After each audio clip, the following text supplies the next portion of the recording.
I would like to thank you for the invitation. It's a great opportunity to introduce our product for the Egyptian market, especially for the membrane industry.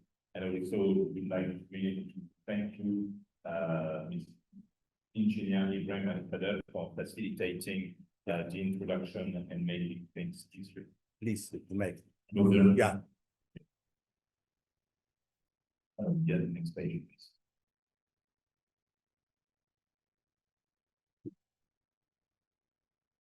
So one of the key problems in reverse osmosis, as you know, is membrane fouling. Fouling has negative effect on system efficiency and the need for maintenance and cleaning. Here you can see a number of issues that membranes are facing. Typically, this fouling materialize shorten the lifetime of the membrane, and it needs some more frequent replacement.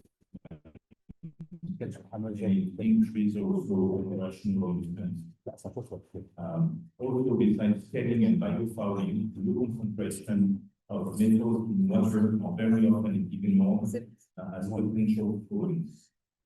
KDF, which is a filter media, has the capacity to reduce those foulings caused by calcium carbonate scaling, biofilm deposition, iron buildup on the membrane surface. KDF will also protect the membrane from heavy metals such as aluminum, chlorine, and hydrogen sulfide, which can cause sulfur fouling. At the end of the day, KDF will improve the overall performance of the membrane.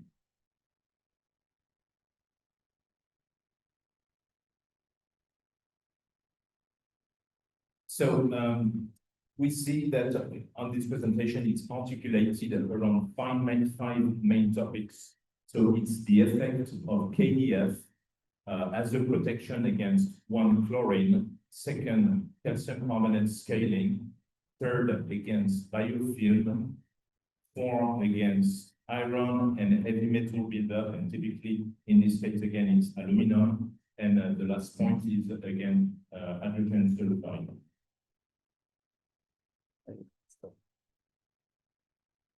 So a quick note on the company. So KDF is part of a group which is called Kymera International, which is a US-based company of about $1 billion of revenue. So it's not a small company, and it has about 100 years of experience in the industry.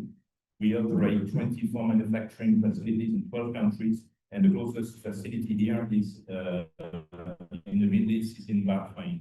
We don't have anything in Egypt yet. Maybe inshallah one day.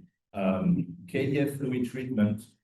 So it's a company which was created about 40 years ago, specialized in water treatment. It was a family business for many years, very focused on the US market until 2 years ago when they decided to sell their business to retire. And actually, they were taken over by Kymera, who was the manufacturer of the KDF filter.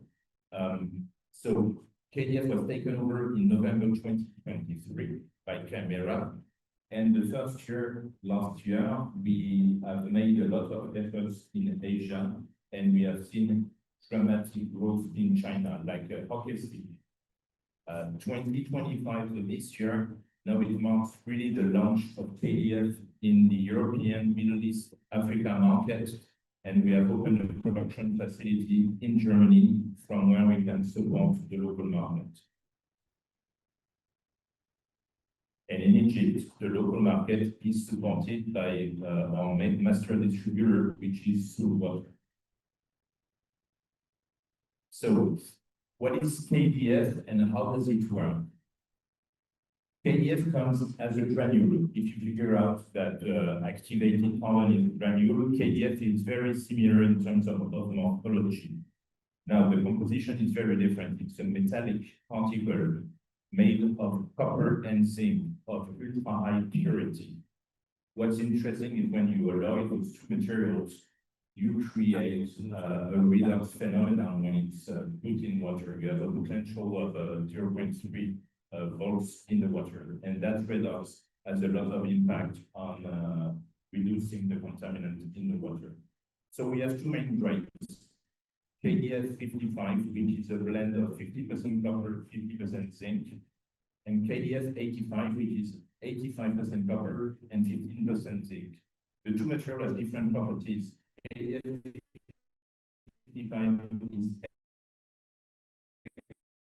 excellent at reducing chlorine, heavy metals, and also antibacterial to reduce hydrogen sulfide and iron.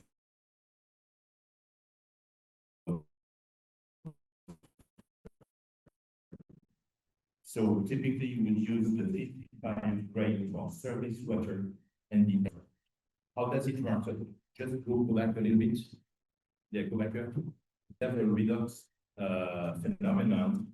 The KDF release electrons in the water, and those electrons will combine with the molecules, the dissolved ions, which are in the water, and they will precipitate or plate onto the surface of the KDF. That's basically how it works. Yes, the introduction. So here, basically, what we're trying to show is to show the main membrane failures from autopsies.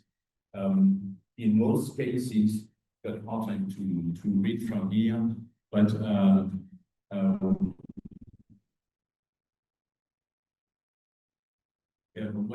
it's a biofilm, scale, and metals, which are the main problems for the membranes.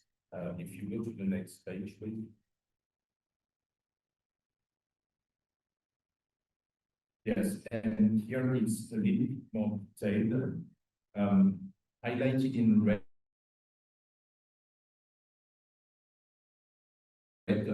Amongst all the problems, that's where exactly the KDF can have an effect.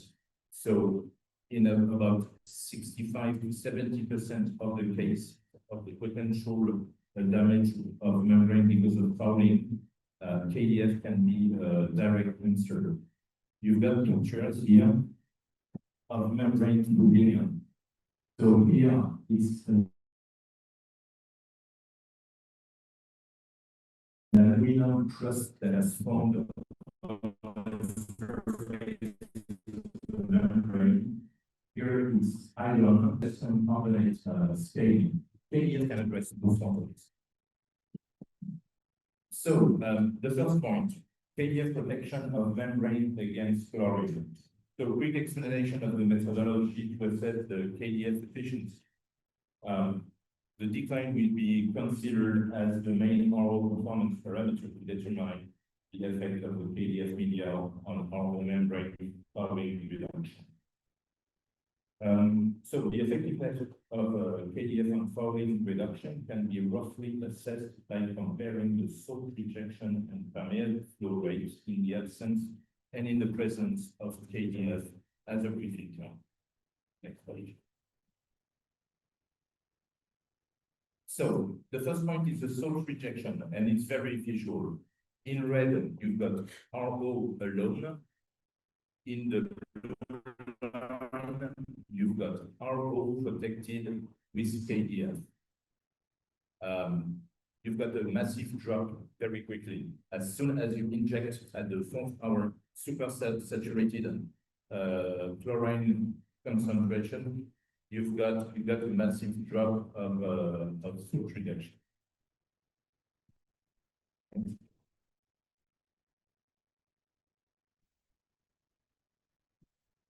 Same on the permeable flow, you've got the same type of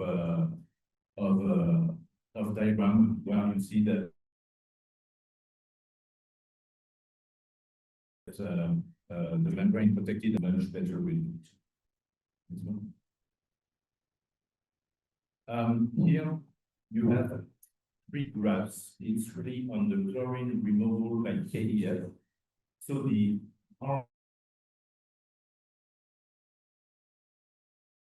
RO only is the red dots. The blue dots, this line. And the KDF alone is the green. I don't know if you can see from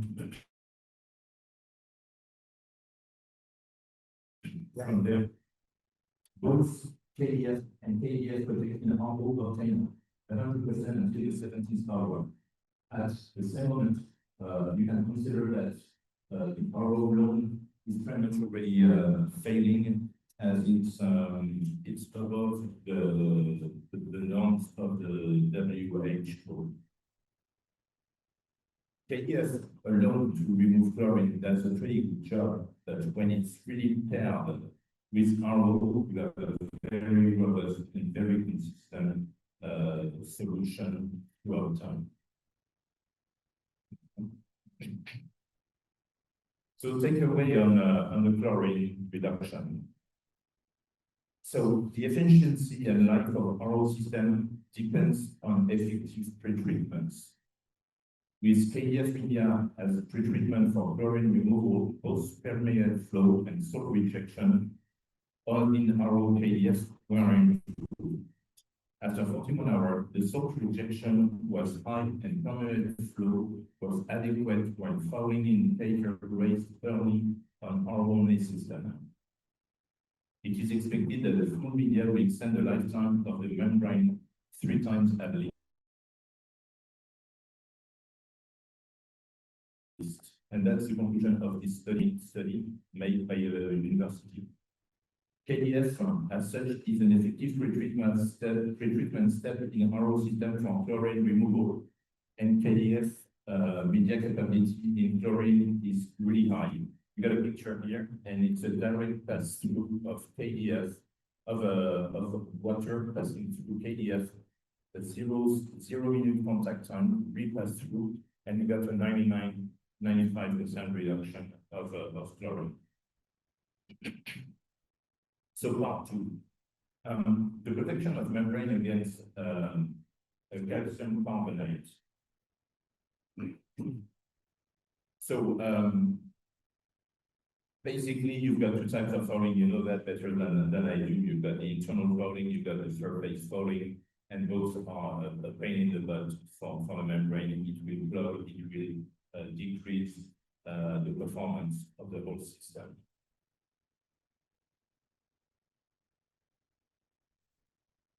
So yeah, the focus of the study is really to measure the effectiveness of KDF in reducing the scaling. So we've got the same analysis typology as the previous test with chlorine, with calcium carbonate. So first, we look at the salt rejection. We have a very similar pattern. As soon as you inject supersaturated solution of calcium carbonate, the blue line totally drops down, and the blue line is the RO only. The red line is the RO protected by KDF. So you got the same conclusion with chlorine as you got with calcium carbonate. On the flow protection, the next slide is on the permeate flow. Here it's a little bit different because we performed a backwash to try to get rid of the calcium carbonate. So during the first backwash, you can see that the blue line, and that's the vertical red line. We have 4 backwashes. The first vertical line, you see that the blue line, you go back to the nominal 12 liters an hour. That's good. So that means the calcium carbonate was not permanently sticking on the membrane, and that's the RO alone. At the second backwash, you see that we don't go back to the nominal, and gradually the calcium carbonate installs itself, and you cannot get rid of it. When it's protected with KDF, you go back to the nominal.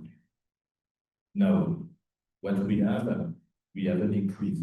So what the takeaway here is you want to adapt your backwash cycles and frequency to go back systematically to the nominal. And this is possible. Next slide.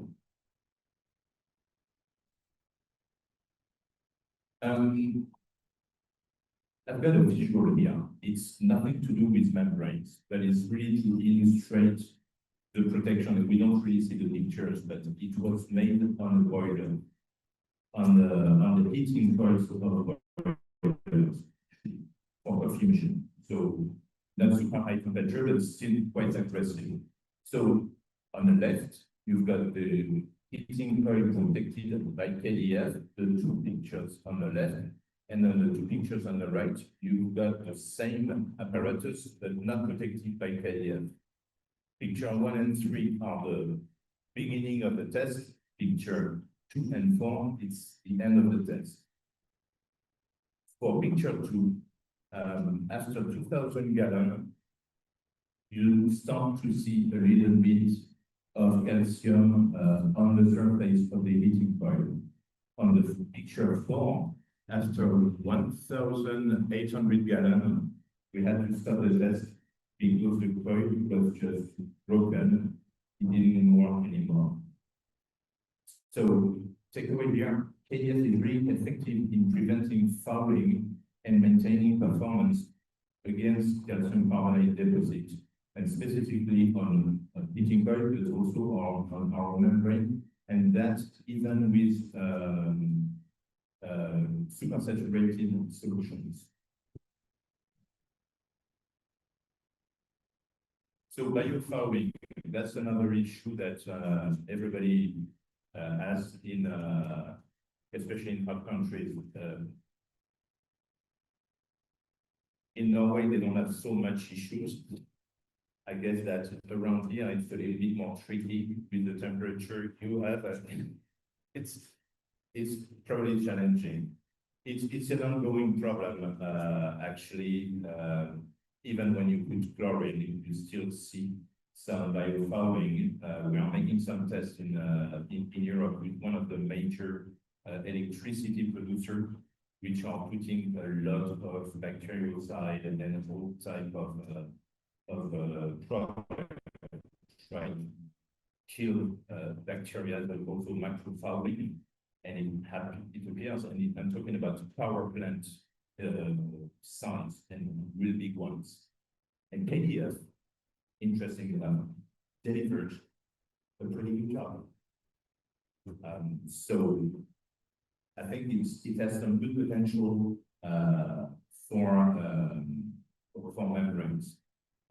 We've got on the next slide, we've got an illustrative case study. So it's a RO plant which produces, it's not a big one, but they produce 57 cubic meters per day. It's based in Florida, hot water, a lot of biofouling in the pipes, and it's known, but it's the way it is. That plant has been running for 7 years. Same membranes, same KDF, no change. At a point in time, at the point of those 7 years, they needed to change the membrane because they were starting to perform a little bit less. So they changed the membrane, they removed the KDF, they put back new membranes, and they put back new KDF. Within a week, they saw a drop of 10% of the production. Yeah, our system was 10% of the flow, and they had to stop in the membrane. They never did that for 7 years. So that's a very interesting case where for 7 years, everything goes to change. One little thing, and that little thing, you remove the KDF, and suddenly you have to start doing pretreatment and so. So that's, I think that's very interesting. But was this that from the beginning to have antibacterial activity? Yeah. So you knew exactly what you wanted. I have illustrated with E. coli, or E. coli. I don't know if you pronounce that, but it's a, yeah. It's a nasty bacteria that's been followed. And when you inoculate 33 million bacteria, that's the initial colony, and you process it to KDF. So that's a reduction of 99.99999 That's pretty good. It's not 100%, but that's decent. Now,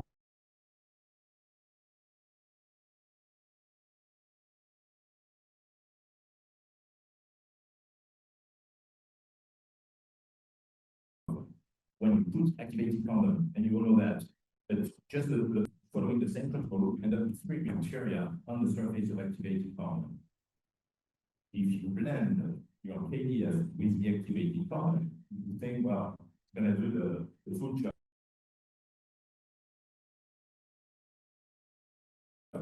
Well, not really. The same stuff is 3 million. You end up with just 35,000, but it's 35,000. So the takeaway here, if you need to put activated carbon to remove PFAS, to what you afterwards, the KDF can first take care of the bacteria and prevent the fouling on the activated carbon. And that's how people more and more in Europe and in the US are using KDF to protect the activated carbon. Typically, we increase the lifetime of activated carbon 3 to 5 times. In terms of OPEX, that's quite interesting. You know, this the issue of antibiotic resistance in the intensive care and the in ventilator-acquired pneumonia and Legionella. yes. Do you have any stuff to sort of treat the? Yes, results on PS fluorensis and Legionella pneumonia have shown the same level of efficacy of KDF for cooling towers. Yeah, I mean for ventilators. You know the ventilators that they put for the or ventilators. In the, yeah, you will inhale and then you will go in. Well, yes. If you would coat the ventilator with this, you prevent the transmission of the ventilator-acquired hospital pneumonia. It would be a big business for the WHO. Yeah, really. Well, no, I think this would add to that. It's going to be sold, but it's not a commission. No, this needs to be discussed. Next one. So the fourth point is the KDF protection of membrane against heavy metal and specifically iron. So iron, you find it pretty much everywhere in any type of water. It's groundwater, it's seawater, it's pretty much everywhere.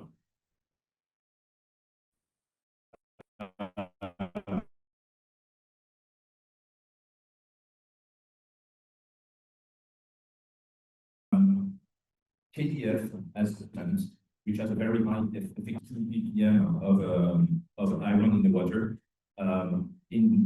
Depending on the time you give, you will have 80 to 100% reduction.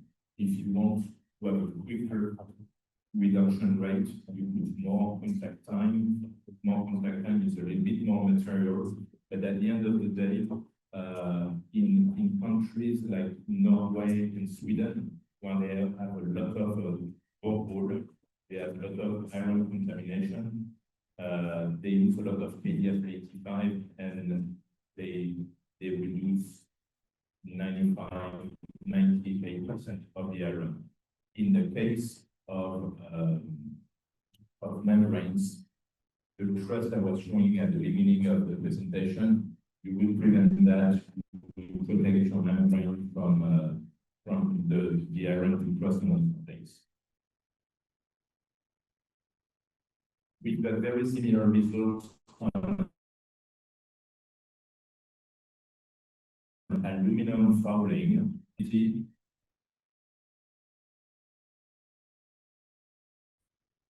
That can be a problem for the membranes behind them. If you process, it's very effective at reducing the heavy metals, aluminum, arsenic, lead, mercury from water. And here we've got some tests. You are at 97% for a concentration of 10 ppm. That's pretty decent. And it will prevent those big chunks of aluminum to form on the surface of the membrane.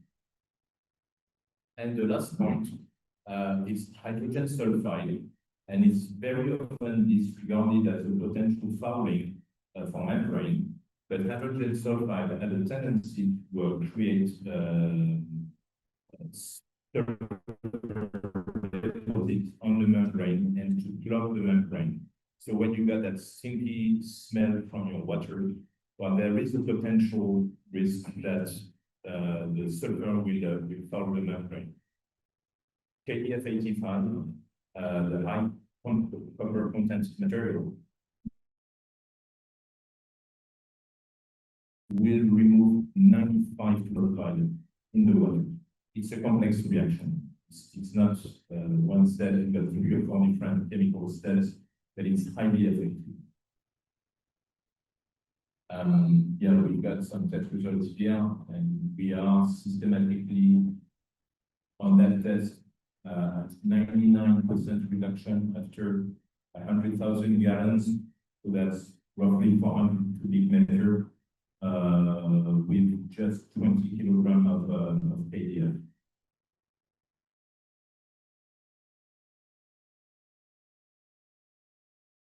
So to conclusion, KDF is a very powerful answer. You can find it in hot countries, but also in